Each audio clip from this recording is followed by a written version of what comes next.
Hey guys, all throughout Japan there's a bunch of abandoned houses, and as an American, you may think you just want to come in and buy all these houses up. Well, I'm gonna tell you why they're abandoned and why, even if you could, probably shouldn't buy them. So one of the major reasons that many people are aware of as to why there are a bunch of abandoned houses in Japan is because of the declining population in Japan. About 10 years ago or so, Japan's population peaked, and pretty much since then they have been declining in population. And Japan's government has actually been trying to do a lot of things to increase the population. They're really aware of this problem. That's the main reason, but there's actually a lot more to it that when I started researching, I didn't really realize. So to understand this, one of the things you have to know about buying a house in Japan is that oftentimes, unlike America, the land actually costs more than the property. And I've also found out that it's actually really common for people who have lived in their homes and own their homes for 30, 40, 50 years don't even own the land that their home is built on. My wife, Kit, her grandmother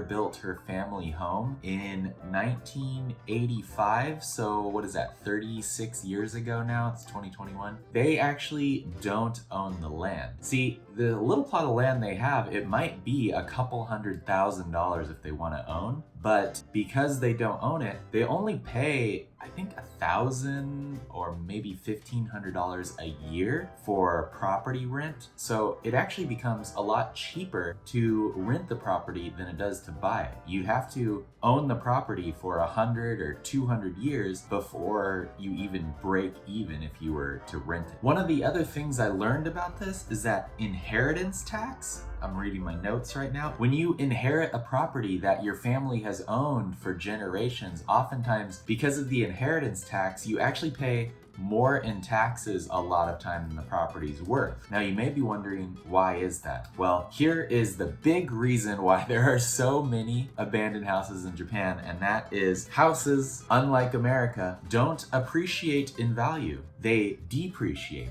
The older the house is that you live in, the less it's worth it. So you have a lot of these houses that become worth less and less, and then there's no reason, unlike America, there's no reason to fix them up because it doesn't bring up the value, they're old. So you're not gonna like flip it and make more money. Where the money's at here is new development. In fact, I did read somewhere that Japan has the largest population percentage-wise of architects out of every country in the world, which makes sense because new development is the only thing that's really worth money here. And you may see where I'm getting at here, but because the land is not typically owned or it's very expensive, in America, land is sort of the value. That's why property kind of goes up in price, because the land never really depreciates. Don't get me wrong, the houses really don't either, but if you don't own the land, but you own this fallen apart property on the land, I mean, is it really worth it? You don't even own that piece of the earth. And Japan's privacy laws are so strict that even if you wanted to buy one of these abandoned houses, it is next to impossible to find the owner of that home. Sometimes because it's so expensive to maintain the home and so not worth it, a lot of people, if they own the land, just hold on to the land, and once you own the land, you want to hold on to it. You don't want to sell it. So if there's a depreciating property on it, it costs more to demolish and clear out the property than it has value of you owning the land. But going back, even if you wanted to find the owner, it is next to impossible. A lot of times they own this land for 30, 40, 50, 60 years.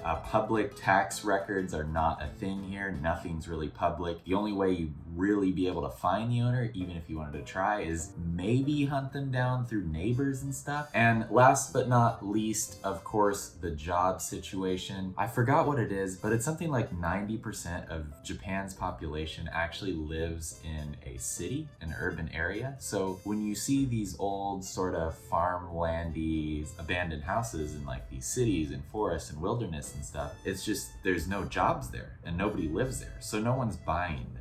So hopefully, guys, that was a little bit informative. If you want to come and live in Japan and maybe buy a property or something like that, it might just be best to build your own custom house, maybe rent the land, because the land isn't really worth it unless you own it for like 100+ years. The best case scenario to kind of just own a piece of something here is to build your own custom house, rent some land. That's why you probably don't want to buy some of these abandoned houses. Taxes are high, depreciating values, the land is really where it's at, and a lot of these houses don't own the land. The owners are super hard to find, so even if you wanted to, you probably couldn't find them. The declining population and just the lack of jobs where these abandoned houses are. So that's it, guys. Thank you so much for watching again. Looking forward to seeing you in the next video.